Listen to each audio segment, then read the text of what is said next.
नमस्कार, प्रणाम। RMI network देख रहे हैं आप और मैं हूं रंजीत मिश्रा। देखिए, भाजपा के वरिष्ठ नेता, काफी अनुभवी माने जाने वाले रीगा के विधायक बैद्यनाथ प्रसाद जी हैं। आज कई विषयों पर चर्चा करेंगे। रीगा के विकास पर चर्चा करेंगे। वहीं भारतीय जनता पार्टी की जो सरकार बनी है, एनडीए के जो मुख्यमंत्री नए बने हैं, उस पर भी चर्चा होगी। वहीं सामाजिक मुद्दों पर चर्चा होगी। तो सबसे पहले आपका बहुत बहुत स्वागत है। बहुत धन्यवाद आपको भी। कैसे हैं सर? मैं एकदम ठीक हूँ। लोगों का स्नेह प्यार मिल रहा है तो हौसला बढ़ता है कुछ करने के लिए, कोशिश करने का। वही मैं कर रहा हूँ।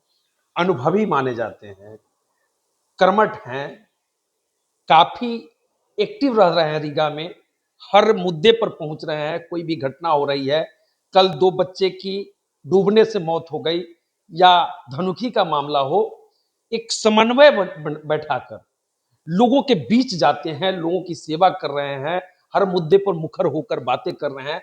क्या कहेंगे सर? देखिए, जब आप सार्वजनिक जीवन में आते हैं, ऐसे तो मेरा सार्वजनिक जीवन लगभग 50 वर्ष अब कुछ दिनों में पूरा हो जाएगा। हालांकि आयु उस हिसाब से कम है। जी। अभी मैं 66 और 67 के बीच हूँ।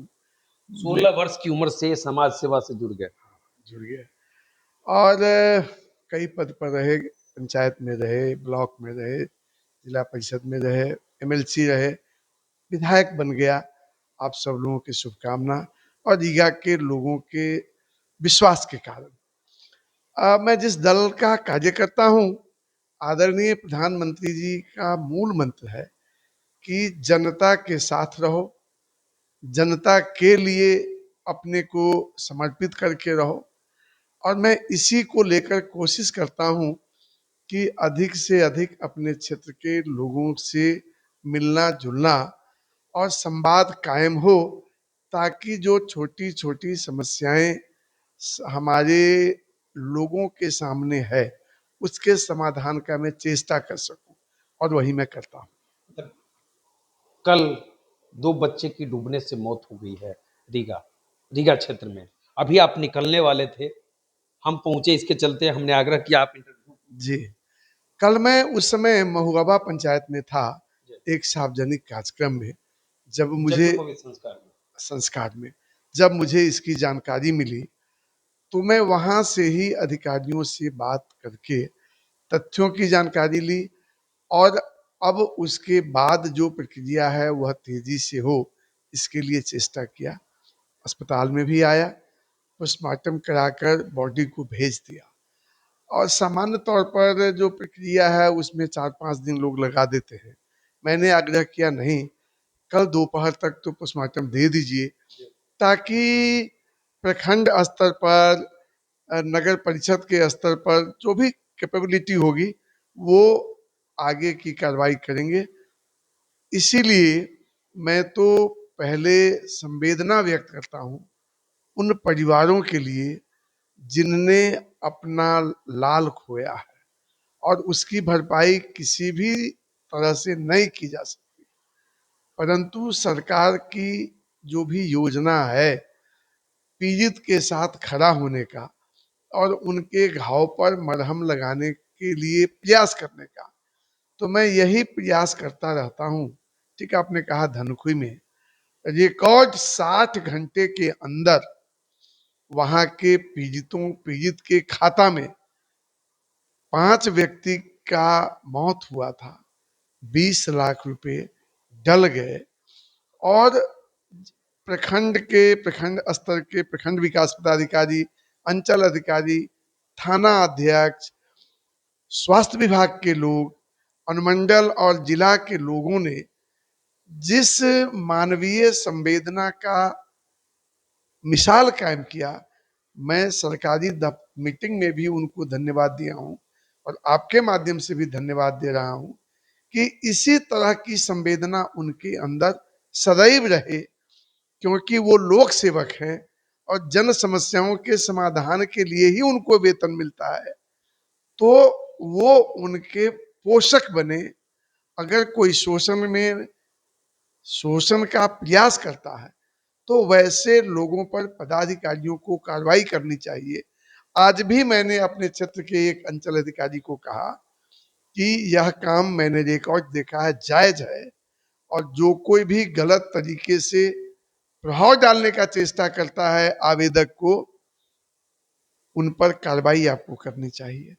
तो चूंकि मैं एक कार्य करता हूं, मैं यह स्वीकारता हूं कि मेरे राजनैतिक गुरु बिहार के बहुत ही वरिष्ठ राजनेता पंडित रघुनाथ झा थे, और संस्कार मुझे राम दुलारी सिंह जी से मिला है राजनीति में, माता पिता के बाद।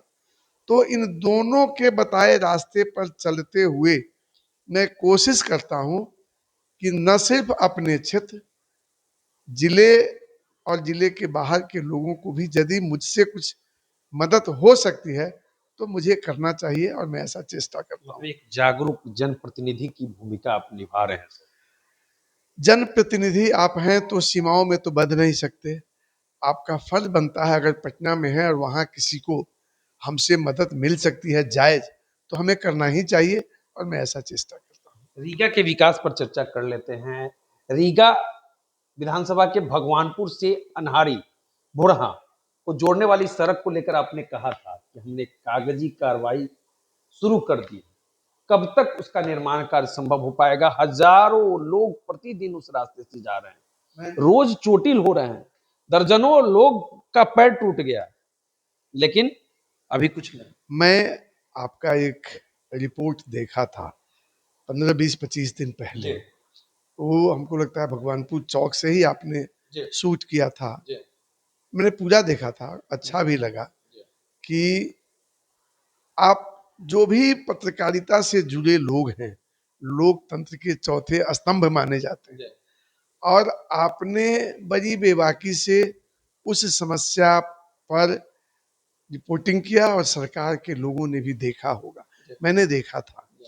और मैं उस रिपोर्टिंग के लिए आपको धन्यवाद देता हूं कि जो काम मैं कर रहा हूं, आपने उस पर सरकार तक और सरकारी तंत्र तक बातों को पहुंचाने का चेष्टा किया। उसमें मैं पहले भी आपको बताया था, जब सुप्पी में एक कार्यक्रम में आपने पूछा था मुझसे, जी, तत्कालीन ग्रामीण कार्य विभाग के मंत्री को 16 दिसंबर या जनवरी, ठीक से याद नहीं है, को मैंने ज्ञापन सौंपा था, और उन्होंने आश्वस्त किया था कि यह सड़क 2 जिलों को जोड़ रही है, तो इसे हम बनाएंगे। अभी विभाग के अधिकारियों से भी मैं बात किया हूँ। भोरहा से अनहारी तक जो सड़क बनी है पतली है, परंतु वो अभी अपने डीएलपी में है, डिफेक्ट लाइबिलिटी पीरियड, तो वो कर रहे हैं। बाकी जो आगे है वो डीएलपी में नहीं है।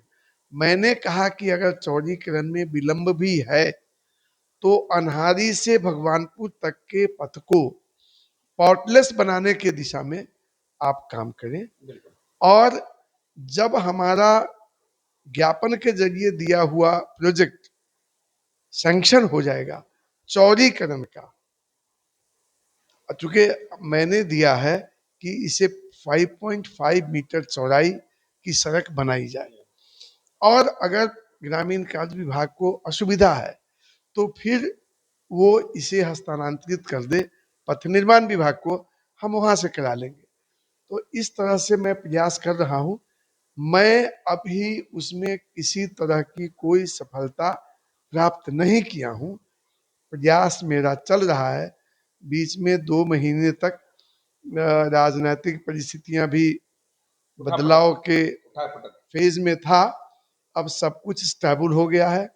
मैं प्रयास किया था पीछे माननीय मंत्री सुनील बाबू से मिलने का, मैं मिल नहीं पाया, और इस महीने में मुलाकात होनी चाहिए, और तब मैं बता पाऊंगा कि उस सड़क को जो मैंने ज्ञापन दिया था उसके अनुरूप बनाने में कितना समय लगेगा, परंतु पॉटलेस हो जाए इसके लिए विभाग के लोगों से मैं बात कर रहा हूं। तत्काल उस पर कुछ काम जरूरी है सर, जी, ताकि मोटरेबल हो जाए, चलने के लायक। वही मैं कह रहा हूँ, पॉटलेस बनाना। जी, तो उसके लिए मैं अभी अभियंता प्रमुख से अगले यात्रा